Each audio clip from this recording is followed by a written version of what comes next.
guys, Brian here, Starlite Pulp. Thanks for checking in. Appreciate it. And today on the Pulpcast, we have author Nevada McPherson. She is here for a return visit. And this one in particular is for her brand new book, which is just hitting the shelves, or at least the virtual shelves these days. And it is called Cracker, and it is the follow-up to Poser, which was the first in the Eucalyptus Lane series. So this is the second one. So Nevada, how you doing today? Fine. How are you? Doing Thank you for excellent. having me on. I really appreciate it. It's good Oh, to of see course. you again. Absolutely. Of course. So this is Poser, right? And this is where we got to meet Ambrose and the rest of the crew in the first book in the Palo Alto and the Yeah, city. And Cracker is a very similar cover, very aesthetically similar, and that's a yeah. good thing, especially for a series. So do me a favor and I want to throw out there. They'll be named anyway, but I want to throw out there little props to Outcast Press because it's out on Outcast Press, and so Yes. um, And Cody Sexton designed the covers. The excellent. cover. Yeah. All right, Cody with the shout out. Um, Yeah. so Nevada, give us a little bit of a preview of what we can expect in Cracker. Okay. I'll try to keep it in a nutshell, but it pretty much it picks up right where Poser left off, where let's see, the character, the woman who owns the S&M dungeon where Ambrose works is gone to Right. Europe, and Ambrose is left more or less in charge, along with his friend Benny. And they are doing the best they can, trying to hold everything together. They've got a new IT guy named Rajit, who you first meet in Poser, and they're just kind of going along. And then the on the romance side, too, they're the I guess Ambrose and Jessica as a couple are kind of in a trickier place when Poser left off than Benny and Randy are still dating, and so that's still going on. And so it pretty much just picks up there, and there are a lot of big twists and turns in Cracker. So if anybody has read Poser, they'll see some of the big twists and turns. But I mean, Ambrose really takes his new role seriously, kind of as a boss, and he really wants to learn his way around so that when Miss Dover comes back from Europe, she wants to expand the business and get into a lot of other things, and he really wants to prove that he can be like an executive, like he can become a leader and be a good businessman. And plus, in Cracker, he kind of his sense of style starts to develop where he tells Jessica one day that he wants to start wearing suits to work. And she's like, why would you want to do that? Most guys around here dress more casual now for work. And he's like, I always wanted the kind of job where I could wear a suit. And she's kind of like, she doesn't quite get it, but that'll continue to develop, his taste and all that. And Randy kind of is doing better, but he kind of hits some rough waters, and so there's a lot of stuff with that. And there's a lot with the Russian kind of Right. quote unquote businessmen in the story. You see a lot more. You see some more of Alexei, some of the ones that are rivals, and that Miss Dover has a really kind of a difficult history with, and the character Maxim that you met in Poser, who is Hmm. Alexei's brother, he takes a bigger role. And there's some people that maybe you don't see as much of in Cracker that you will see a lot more of in the next book in the series. But you also get to meet the parents in this series. You meet Benny and Randy's, you meet Benny and Jessica's parents, Okay. and you meet Randy's mother, and you meet Ambrose's parents, which is quite an experience. There's a lot of it's still centered in Palo Alto and San Francisco in the Bay Area, but we do make trips to Texas, we make trips to Paris, and so you travel around a little bit in this one. Nice. And so Nice. I won't get into spoilers, so I'm tempted to say more, but I'll kind of leave it there. But if you have any questions, I'll be happy to answer any questions you Right. And have. I believe the book picks up right with Ambrose at at the S&M dungeon where he works, but also Miss Dover is in Paris. Is that right? Yes, Okay. yes. She's in Paris, and something happened to her at the end, let's see, of the last one. So we don't know, but you find out what happened and it goes on from there. And then there are a lot of other twists and turns with her as well. Okay. Okay. And so when you're writing about Texas, you're writing about Paris, are these places Mhm. you've been that you've I've traveled to, done research on, things like that? Well, I've been to Texas and, mainly, I guess, the Austin area, but I have been through Dallas and places like that. I've been to a few other parts of Texas. I admit I have never been to Paris, but I have for years been fascinated by Paris, and I have done a lot of research. I've read a lot of books on Paris and set in Paris, and I looked up maps, I looked up all kinds of stuff, to try to make it as real as possible and just to try to kind of capture the mood that I think Paris would have. That's one of my bucket list dream places I really want to go. I forgot, we do go to London too briefly, but I have been to London. I've spent some time there. And then with Palo Alto and San Francisco, two of my very favorite places. But yeah, so there is a good bit of travel in this one. All right. More so than the last one, much more. Right. Yeah. Well, the last one was almost exclusively centered in Palo Alto and the city, Yeah, in it around was. the national city, things like that, around the Bay Area. Yeah. So Mm-hmm. yeah, okay. Yeah. So so tell us why we had Poser Mm-hmm. in Eucalyptus Lane 1, and now book 2 is Cracker. What's Okay. the import of the name, and where'd that come from? Well, it's kind of like how poser works on different levels. I guess the word poser and the idea of poser. Ambrose is posing as a Stanford grad student in that one. Sure. And then you find out that everybody kind of has another side, that there maybe show one side to certain people in their lives and another side to others. With Cracker, it's kind of layered that it refers to Ambrose's kind of redneck background in a way. And so when Mhm. he goes back and kind of, I don't know if you'd even call it reconnects, but when he sees his family again or goes back Sure.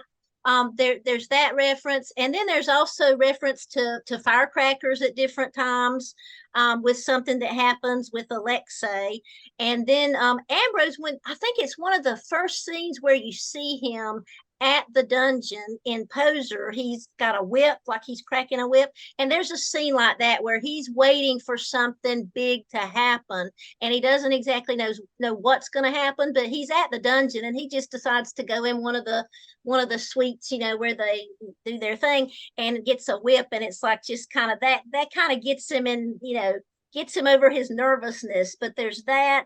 And so there's just, there are different kind of references to the word cracker, but it kind of starts with that the end with Ambrose thinking about his background and where he comes from and how that he wants to think he's left all of that behind, but maybe how seeing his parents again brings back a lot of memories, and just how some of the things that they have done, and the way they've treated him and how that kind of influences him. And Right.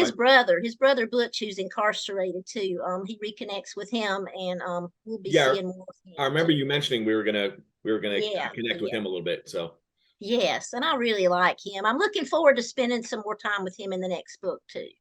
and well, I have two.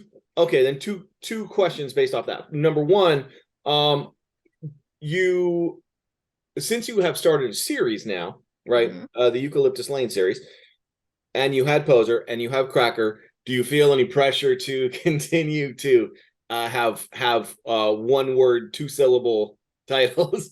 I don't feel pressure to, but I want to, and I already know what the name of the next one is. There we go. Okay, excellent, excellent. Okay, Yeah, so I am going to continue with the 1 word, 2 syllable. right, Most of them it just so happens end with R's also. So there's that. right. Yeah, I mean, so many authors out there have I don't know, it's almost like branding in a way, where they'll have a series where, like Walter Mosley, for example, every single Easy Yeah, Rawlins book has a color in it, whether it's Black yeah. Betty or Devil in a Mm-hmm. Blue Dress or whatever it might be. They're Mm-hmm. all colors. John Mm-hmm. Sandford, with the Lucas Davenport novels, every single one has Prey in it. Yeah, yeah. Now, to John Sandford's credit, he's written like, I want to say 25 of those or something, somewhere in there. And it seems like that would be really hard to keep coming up with. Yeah, that's not just the easiest word, it seems like, to work into it. So he But might, maybe he, thinks on that in it far in I'm advance, I sure, guess. I'm sure. Yeah, yeah. But the point is that they can act in a way as kind of a branding for the series. Yeah. Um, so that's interesting. And then the second thing I was going to say there is you mentioned how much you like Ambrose's brother. Is that right? Yeah, I do. Yeah. Isn't that Butch. interesting Yeah. Yeah. how we sometimes characters that you write, you end up gaining an affinity for them.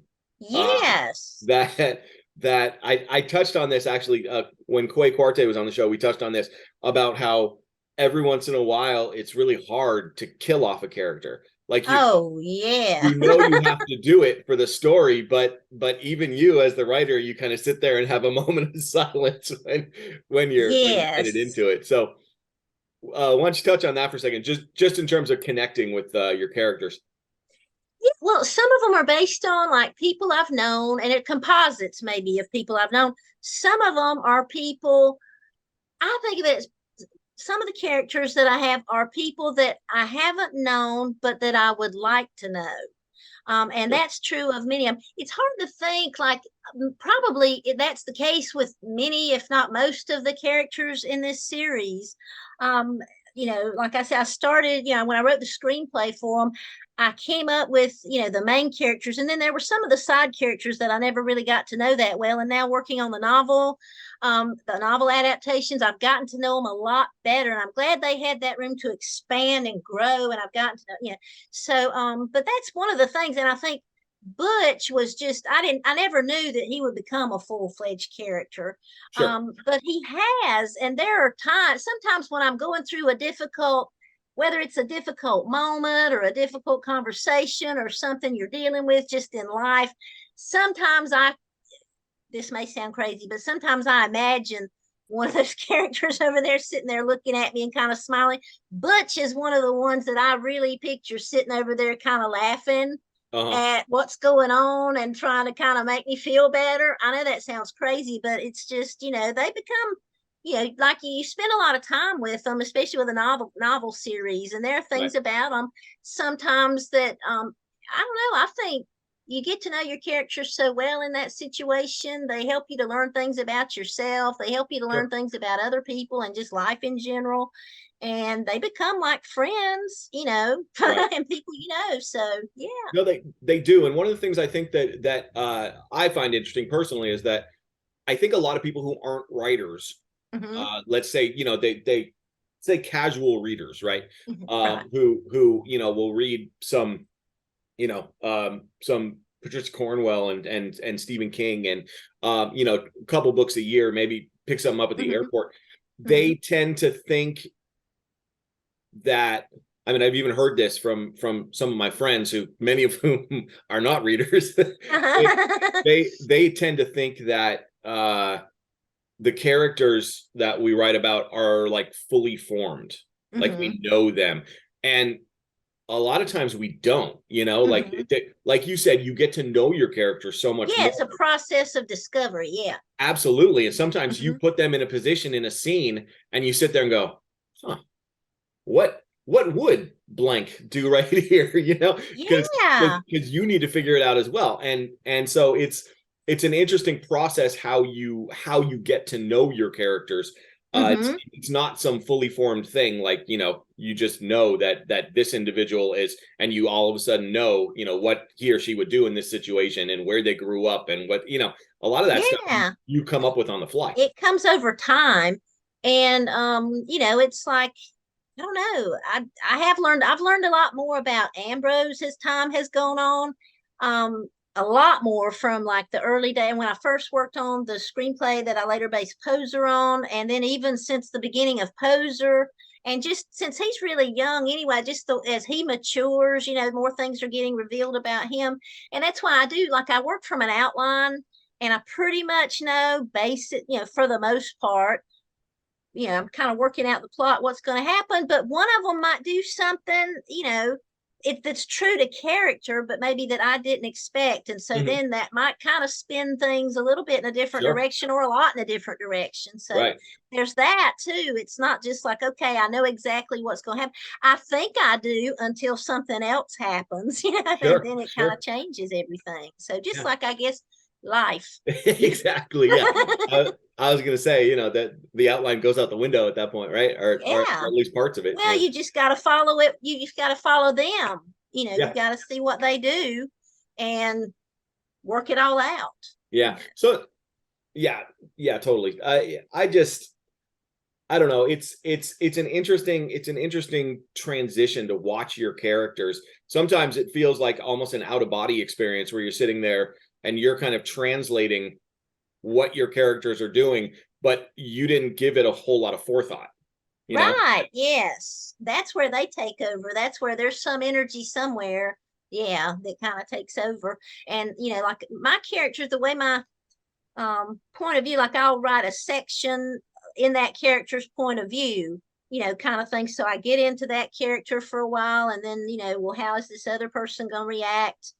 So, I kind of change hats, I guess, in that way, but I try to get as fully into that character as I can.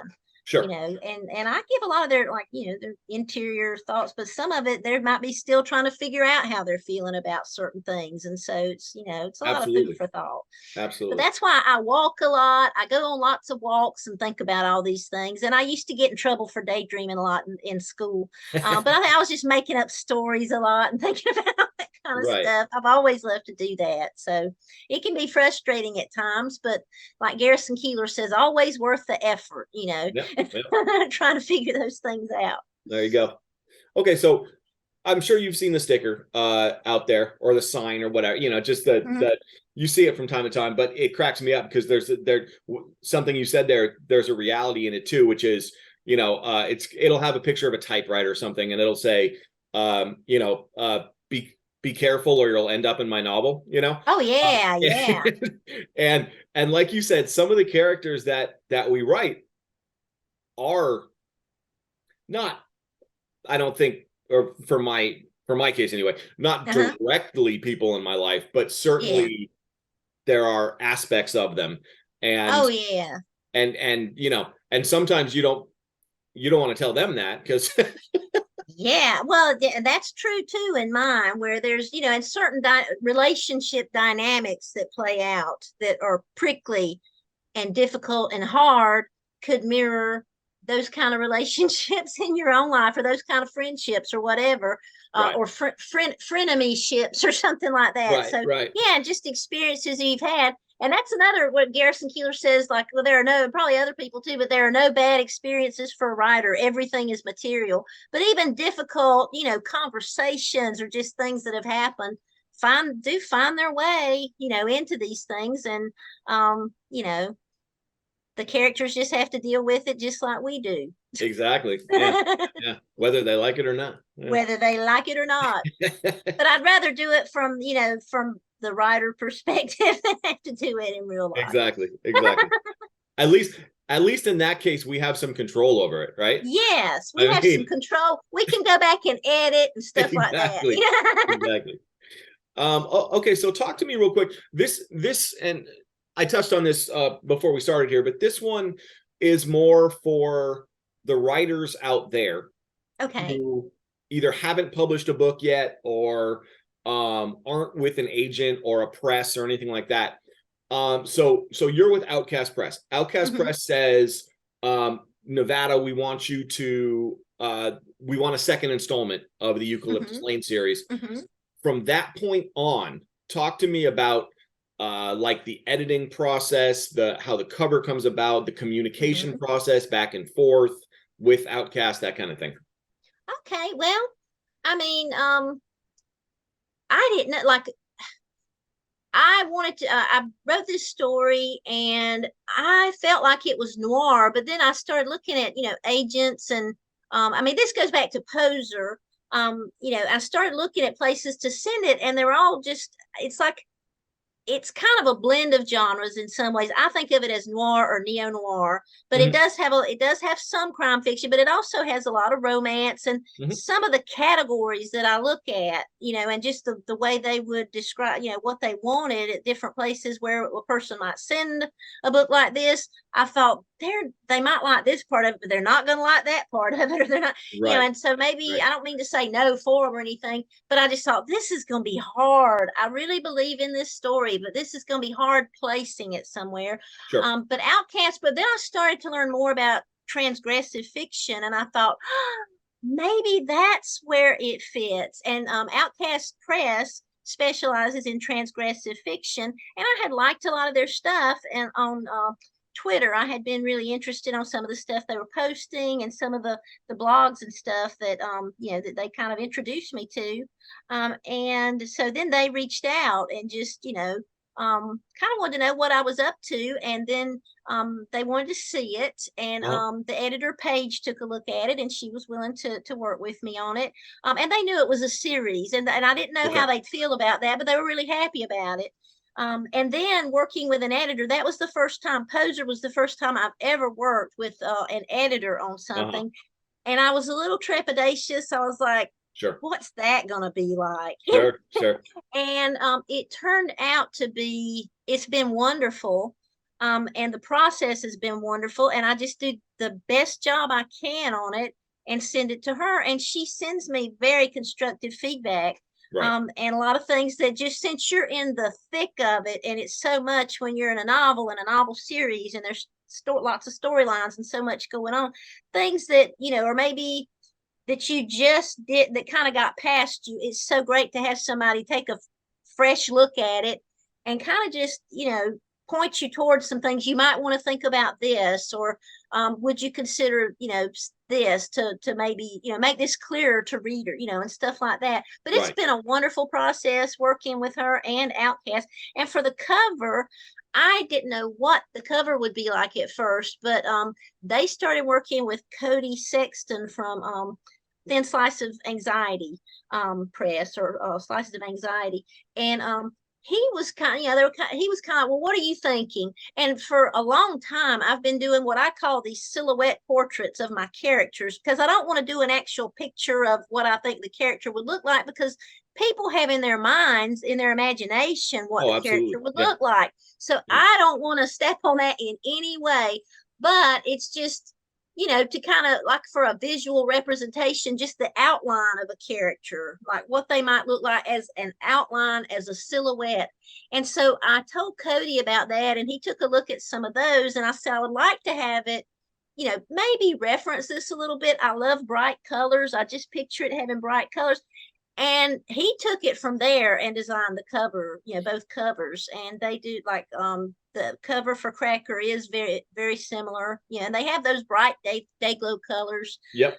Yep. The figure on the front, you don't really know maybe if it's a man or a woman. It's kind of, but it kind of is in keeping with that silhouette portrait. It's, who you imagine this to be. I imagine it, this is my character, but how do you think they look? People get that in their minds. That's their own imagination, and that's Sure. great. So I don't want to impinge on that in any way. So Absolutely.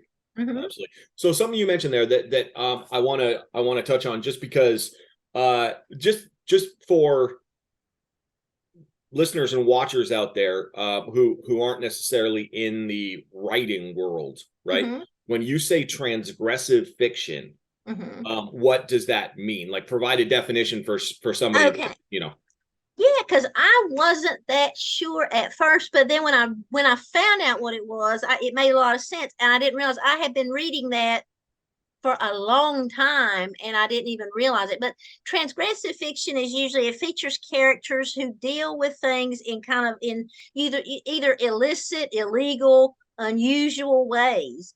And that's true of most of my characters. And so it's kind of, I guess it's almost like a form of outlaw fiction or something, or people who kind of act outside the norm, eccentrics, and beyond that. But when you think, like, an example of transgressive fiction that most people might be familiar with would be the novel Fight Club is an Mhm. example. Chuck Palahniuk, with Yep. he's a He does transgressive fiction. And a lot of the beat writers too, which a lot of people might be familiar with the beats, but if you're not, I mean, a lot of people name William Burroughs as, Sure. somebody who does transgressive fiction, and several other members of that movement as well. Right. You can go to Henry Miller, who's Right. one of my favorite authors, and just people who kind of write about folks who maybe live outside the mainstream of everyday society and maybe do whatever they got to do to get by. So I guess Ambrose was a transgressive character in that, Gotcha. he ran away from home. He'd had a rough time, but then he's kind of getting into some stuff. He was dealing drugs and all this other kind of stuff, and he tries to get out of that. But then some of the things that are happening, as Poser goes on and into Cracker, he kind of gets sucked back into some stuff that he really, I don't know, at first maybe he doesn't mean to, but I don't know, remains to be discovered what trouble he gets into. So Right. Well, that okay. So I like that because it's noir in particular is fantastic. We're both fans of noir, of oh course, yes, but it can be very limiting too because there are so many stories you read that might be transgressive but aren't noir at all. And okay, that's true. right, so so many people think that noir, if it doesn't have to do with a PI or a police procedural, and people aren't wearing fedoras and overcoats and evening gowns, somehow that's not noir. And Yeah. and so my point is that those labels like that can be very limiting in a way. Yes. And with transgressive fiction, it can be much kind of broader in the sense Yeah. it can include noir, but it can be much broader in the Yes. sense that it's literally just people dealing in their own way with. Yeah, dealing in their own way, and if that breaks the law, it's like they do what they gotta, Yeah. they do what they gotta to get by, kind of thing. Right. And they may not always make the best choices, but then I mean, it's like in noir, they have to deal with those consequences, so Right. there's that. So But in some ways, Jim Thompson could even be seen as a transgressive writer because a lot of his characters are shady, yeah. but don't necessarily meet the noir kind of definition. Yeah, yeah. Interesting. Good Okay, point. so talk to me real quick. You post or have posted numerous times about your Spotify playlists that you have Yes. created for both books, I believe. Yeah. Mm-hmm. So Yeah. so talk to me kind of, we talked about it, how it's almost like, creating a mixtape in a funny way It is. for that. So how do you go about that? What's the goal of creating a playlist, that kind of thing? Well, as a writer, it inspires me. I mean, I go for lots of walks, and I listen to a lot of these songs over and over and over again, because there must be something in some of these songs that are in both playlists that fires my imagination. And as I'm walking, I think of certain things about the story that maybe in some way, or in my mind, go along with the song. Sometimes I'll think of something and there's a song that goes along with it that maybe I'll discover later, and I'll put that on the playlist. Sometimes, I don't know. It's both playlists are extremely eclectic in the types of music, because you might have some songs from the 1950s, you might have some country western, you might have some French or Russian pop on there. But it's just kind of, since I do have kind of a big cast of characters and a lot going on, it's just different things, for different moods and that go along. Some of them they sound like the situation at hand that's maybe happening in one of the novels. But like I say, I've listened to the Poser playlist. I started listening to it probably about a year before I started writing the novel, just getting inspired and getting ideas. There's just something about some music that gives me ideas. And then, like I say, then if I get a story idea and I think of a song that goes along with it, I'll go find that song. And then sometimes, like, I wanted just kind of a local feel to some of the music. like for the Bay Area, and I had seen some Bay Area like rappers and artists and musicians, and I checked out some of their music, and it goes along with the mood and some of the things that are happening, and so I put that on the playlist. And so it's a kind of a process of discovery. When I hear something, I'm like, that either goes with that scene or that goes with the mood in that scene. Sure. I'll put it on the playlist, and then so I just kind of do a random, in a random order. And then when I get the novel outline, when I get it, the scenes arranged the way I know the scenes are going to go, then I'll go back through my playlist, and whatever song kind of goes with that mood or that scene or what that character's maybe going through at that moment, I arrange the playlist to go with the novel more or less. So it's a little bit Go with like the order. it's a little bit like a soundtrack. Exactly. It is. That's what it is to me right now. It's like the soundtrack for the novel. Okay, excellent. So it'd be, I guess, a thing you could do. Like if you read the novel, if you listen to the playlist, maybe you could pick out, things that Right, are right. happening. I don't know, for better or worse, you could check it out. But that's why I just wanted to kind of go along, for the most part, Okay. chronologically with what happens with the novel and conjure up different moods, kind of that kind of thing. All right. Well, that's some food for thought. Maybe we should do that for Starlight. We got. You should. I know. You have such great music in all your reels and stuff. Good grief, you pick out great music. Yeah, we have very eclectic tastes over here. So Yeah. a lot of jazz, a lot of blues, Yes. a little That's what I rockabilly listen and to most rock, of and the time at home. Yeah.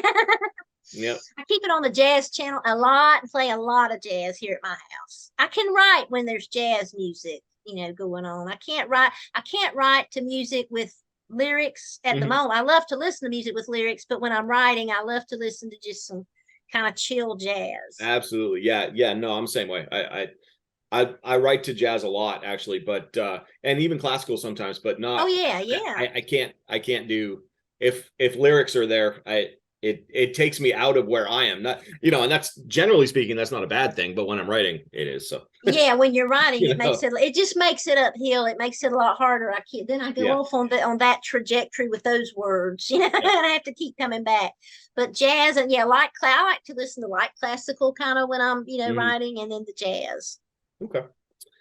Okay. So real quick, I want to touch on this because you mentioned it before. Uh, you have an interview coming out soon with Skip Yeah. Heller from Hollywood Yes. New Orchestra. Is that right? Yes, it's coming out in the next issue of Noir City magazine. Awesome. So yeah, I checked the other day, and they said it was. So it'll be the next issue that comes out. They said the April issue. Yeah, Okay. Very which cool. is Yeah, very soon. Yeah, that's a fun album, and it is. from what I understand, I think they're doing another one. So Oh, great. Yeah. yeah, I think so. Anyways, They are. yeah, very cool. So you said Noir City? Yes, Noir City magazine. It's the magazine of Film Noir Foundation. Yeah. Awesome. Excellent. Yeah. Okay, so changing gears here. hmm Um, we've been talking about Cracker here for a while. hmm But you posted something the other day that I thought was really interesting, and it was kind of a cultural touchstone, right? Like you look back and there's, I don't know, say 5 to 10 events in since 2000 that hmm have been kind of culturally big, and one of them that was a big news at the time was the BP oil spill down in the Gulf. And I Yeah. know you were in Louisiana at the time, and you posted a picture, a black and white picture that I believe was in the newspaper. Yeah, Yes. and It you was in the were Macon Telegraph. Yes. okay. Yeah, and you had a sign up, hmm and so so how talk to me a little bit about that process. Where were you during the spill, and how did it impact you? I was living in New Orleans, and the Deepwater Horizon disaster, the explosion happened, and then the oil started spilling out into the Gulf, Yep. and it seemed like, well, somebody better fix that. Who's going to fix it? And the government was. Were you going to say something? I'm sorry. I Uh, was just going to say it went on for a long time too. it went on for a really long time. Yeah. And from the time that picture was taken at that protest, well, I'm not in the fishing industry or the boating tours or anything like that. but there were a lot of people whose livelihoods were horribly affected by that. And I just from a human, just looking at what's happening and thinking about what's happening to the environment and just all along the coast, I think this happened to a lot of people. It was horribly depressing, and Mhm. you feel very helpless, Sure. and you're sitting there just watching this happen. And I think a lot of people felt that way, and I was getting so bummed out and so depressed. And we saw a sign that they were having this protest, and my husband said, "Well, why don't I'll take you down there? Maybe that you go down there, be with other people who are concerned about this." And so I thought, yeah, let's go. So we went, and I expected a huge crowd, but there were not that many people there. And I Right. think it's because since it just happened, and I think people were of the attitude, somebody's going to do something. It's so bad, something's going to be done. But the Obama administration, I mean, the government was more like, well, we would fix it, but the people who have the real know how to fix it are the ones that broke it. And Mhm. it was really frustrating. But then they were kind of, there was just so much delay. And in the meantime, the Gulf is filling up with all this oil. Yeah. And it was horribly depressing. But there weren't that many people there. There were a lot of there was foreign press. And like I said in my post, Cedric Richmond was there. There were some people there, but then it was like, I think at the time people thought, well, something will be done. Something's got to be done Right. soon. It won't go on very long.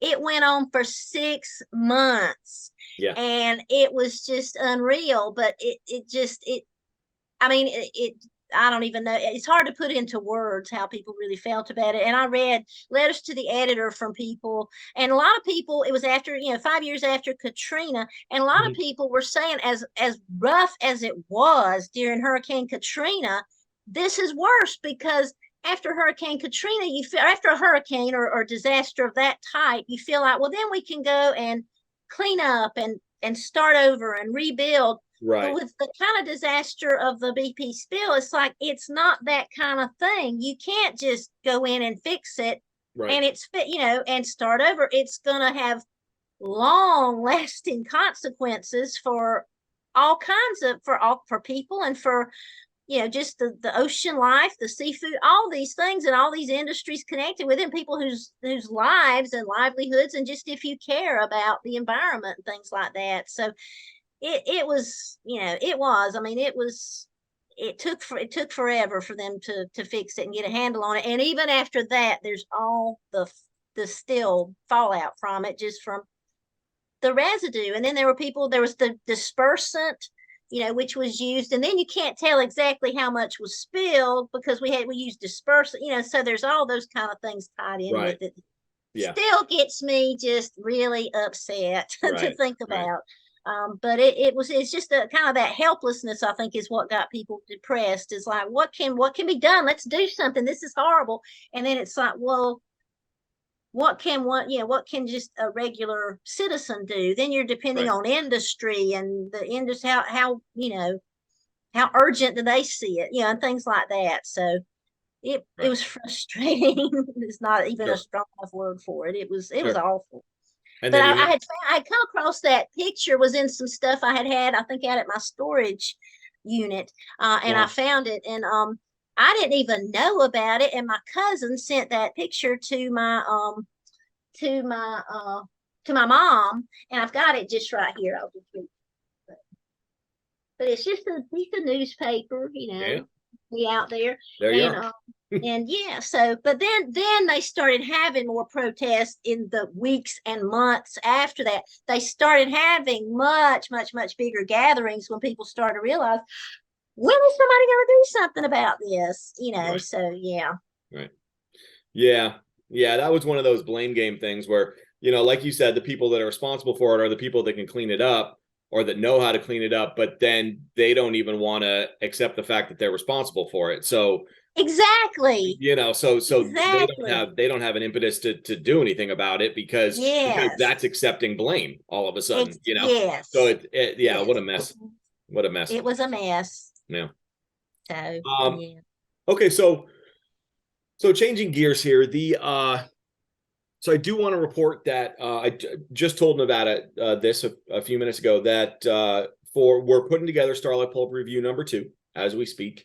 We're kind of cobbling it together from all of these stories. I was explaining the process to Nevada earlier, and her story, sorry, her story, Scattershot, is going to go ahead and be in the second review, which is it's a lot of fun. And obviously, we don't want to spoil the whole story, but why don't you talk real quick about kind of where that story came from? Obviously, it's taking a little bit of a break from the Eucalyptus Lane stuff. So how was it to write? Where did the idea come from? That kind of thing. It is. I don't know. It's like I haven't written that many short pieces. My stuff tends to be like when I write screenplays, they tend to be more feature length. And then the novels I've written more, with the longer prose and stuff like that. But I don't know, this character just kind of came to me, and she's gay, she's young, and it's kind of, I guess there's a little bit of a connection with Ambrose. She runs away from an abusive home one night, Right.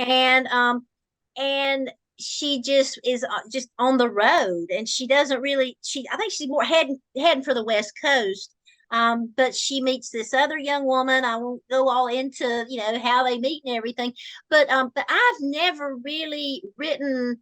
I've written nonfiction from first person point of view. I don't even know if I've ever written fiction from first person point of view before.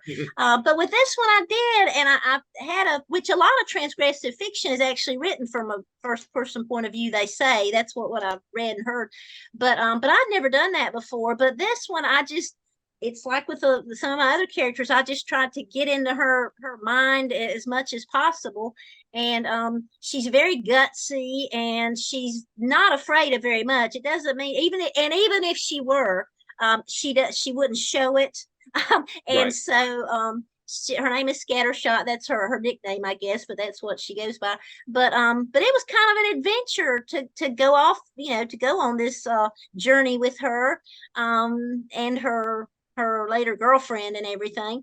And so it was a lot of fun. And now that I've written this story, it's like it starts on a journey. They go and they have this adventure, and then it ends with the hint of maybe other adventures.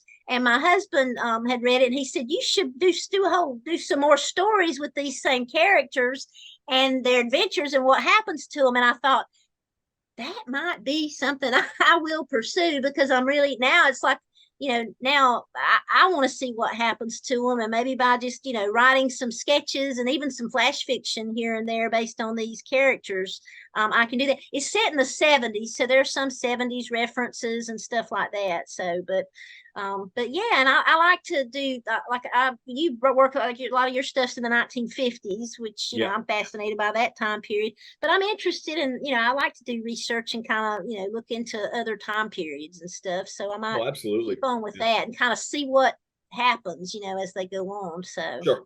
But I'm thrilled to hear it's going to be in the review, very much so. So thank you so much. No, yeah, no. I mean, thank you for writing a good story that that we want to include. Well, thank you. Well, I wanted it to go fast. They believe in going fast. They're kind of on the run. They like fast cars, and so I wanted it to have a fast pace to it. So exactly, yeah.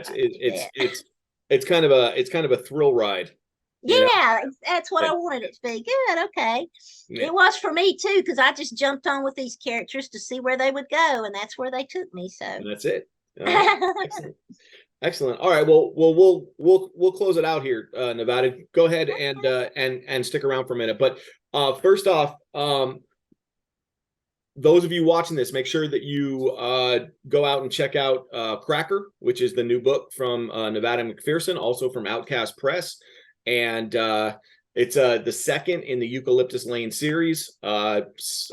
These books are a lot of fun. Like Nevada said, transgressive fiction, that neo-noir, right? They're neo-noir. Yeah. I wouldn't put them strictly in noir, but definitely neo-noir. And there's a lot going on. Like you said, a lot of characters, and they're a lot of fun. So, so thanks for coming on the show, and check them out. Okay, thank you for having me.